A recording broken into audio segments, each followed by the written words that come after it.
Social housing HMOs offer long leases, no management, no bills, no voids. Surely that's perfect, right? Well, in this video, I'll be explaining why I say no to social housing. Well, at least for now. Hi, I'm Adam. I train as a surgeon in the NHS, but these days I'm investing in young professional HMOs with precision. In this video, I'll explain exactly why I rent my HMOs to young professionals instead of signing long-term leases with social housing providers. I dissect all of the numbers comparing social housing with young professionals, and trust me, some of this might surprise you. And make sure you stick around to the end of this video because I'll be explaining exactly what would need to change in order for me to go down the social housing route. And trust me, it's probably not as much as you think. So as we learned from my most recent videos, setting up HMOs can be very capital intensive and is certainly not cheap. If you've not seen that video, make sure you check out that link up here. Okay, so let's dissect and compare both options. Let's look at the numbers for young professionals and let's look at the numbers for social housing. So let's look at the numbers then for young professionals. These are real world actual numbers. So for this HMO rented to young professionals, 6 of them, the average rent was £800. That means the gross monthly rent is £4,800. Once you've deducted the mortgage and the ongoing operational costs, this leaves a net income every month of £1,777. So the annual income would be £21,324. Assuming a 95% occupancy, which is what I've achieved in the real world, that would be a net annual income of £21,258. In addition, let's minus 5% for maintenance costs. In real world, I've not actually had to do any maintenance costs yet, but this is a reasonable thing to do in such assumptions. If we deducted 5% for maintenance, that would leave an annual net rent of £19,245. So let's also deduct those one-off costs associated with getting the tenants into those rooms. That was £1,800. So that leaves a total net income for the year of £17,445. if going down the young professional route. That would equate to £1,453 every month on average. So let's look at the theoretical numbers if I had gone down the social housing route. I did speak with numerous social housing providers and the consensus was that in my goldmine area, the maximum rent they would offer per room for social housing leases would be £500 per room. So with 6 bedrooms, that would mean from social housing I would get £3,000 every month. There would still be a mortgage to pay though, although all the other bills would be covered. Okay, so let's deduct the mortgage of £2,091. That would leave every single month net profit £909 using social housing.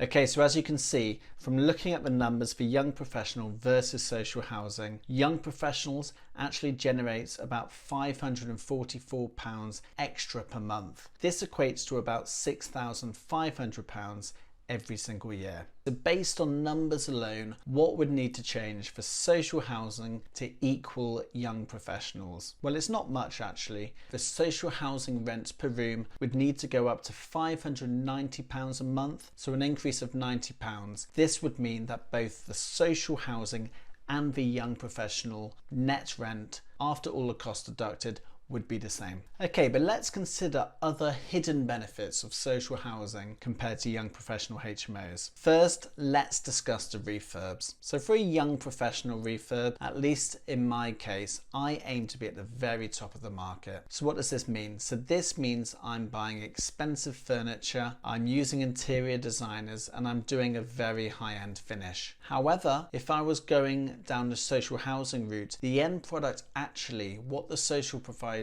often ask for is a very basic finish. So this really could save you tens of thousands in your refurb alone. Another potential benefit would be the HMO license. So in my case, for my young professionals, it cost me £844 to apply for that. In certain areas and with certain providers, that cost will be absorbed. Let's discuss ongoing maintenance. So one of the benefits of a social housing lease is it covers the general wear and tear of the HMO. For my young professional assumptions, I factored in a 5% charge for ongoing maintenance costs. But in reality, this could be a bit more than this. It could be a bit less. But one of the benefits of social housing is that this is covered in your lease. Another benefit of social housing is voids, or should I say lack of. So with young professionals, if there's no tenants in one of your room, then that means that there's no rent. But with social housing, you've got a fixed income every single month. In my numbers, I added a 5% void frequency. Now this is pretty typical for such deal analyses. In practice for me, I actually had less than 5% voids, but there's a possibility that it could be more than 5%. Benefit of social housing HMOs is that you know that you're getting fixed income every single month. That is passive investing. Okay, but let's discuss some benefits I saw for young professional HMOs over social housing when getting started with HMOs. This was my personal thought process and thinking, but please let me know what your experience has been like, or whether you have any contradictory views in the comments below. I do reply to all comments. Firstly, let's discuss HMO mortgages. So personally, I was on an expensive bridging loan for my first HMO and subsequent 3 HMOs. My priority is getting off that mortgage as quickly as possible. I have heard from podcasts and speaking to investors that if you're doing a social housing lease, it could potentially slow down this mortgage process because they'd want certain things changed in the lease, or they might want certain aspects modified. Second, commercial valuations, a key cornerstone of using the buy, refurbish, refinance method. I think it's very well accepted that with young professional HMOs, with your gross rent, a commercial valuation can be calculated. Now, I did do my due diligence. They can also be given for social housing leases. However, whether or not it's quite as well established is another matter. I did speak with valuers and I know it's possible, but from my perspective, I thought it was a safer bet to stick to young professional HMOs and that route to get a commercial valuation. It's certainly for my first few HMOs. Let me know if I'm wrong in the comments. One final concern with social housing is that although many of the leases say that your house will be returned to you in a very similar condition to how you gave it to the provider, some people worry that this simply won't be the case and that the house might get trashed. Now this once again is purely speculation, but I just wanted to call it out here as a potential disadvantage with social housing. But let's be honest, the same thing could happen with young professional HMOs as well. Okay, but how easy is it to convert between those two strategies for your HMO? Well, my position is this. I can see that if you build a HMO to be appealing to young professionals, say you wanted to convert that to social housing, then I believe that would be possible. In fact, the spec might be too nice for social housing and they might want it reduced. But consider the alternative. Say you create a HMO purely for use for social housing, but then for some reason you needed to pivot. Social housing wasn't an option. My concern here would be that to make that HMO then appealing for a young professional market, an expensive large refurb would then be needed to undertaken. So you really need to be very set and confident that your social housing provider will not back out. Now I'm sure that's the case when doing this route, but personally I didn't want to take any risks with my first few HMOs. So I opted for young professionals with the knowledge that if I needed to convert that to a social housing use, that could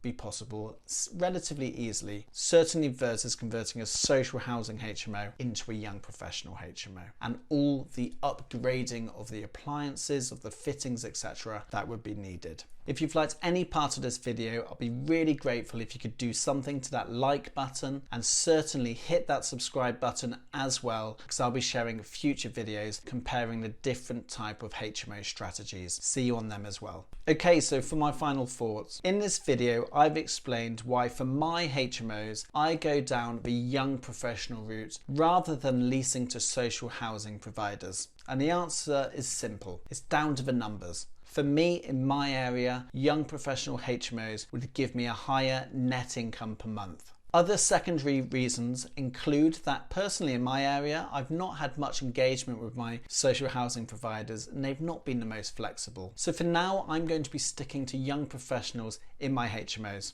However, it wouldn't take much to change my mind. If the social housing providers increased their rent per room by about £100 per month, I would strongly consider switching to social housing. So make sure you stick around in future videos to see what happens. I also want to hear from you in the comments below. Do you use social housing? Are there any advantages or disadvantages I missed? Please let me know in the comments below. I really do reply to every comment. So in my next video, I'm going to be asking the question, how many HMOs do you need to replace your current salary? I'll be breaking it all down so you don't have to. Thanks for watching. Like, subscribe, stay sharp, and invest with precision.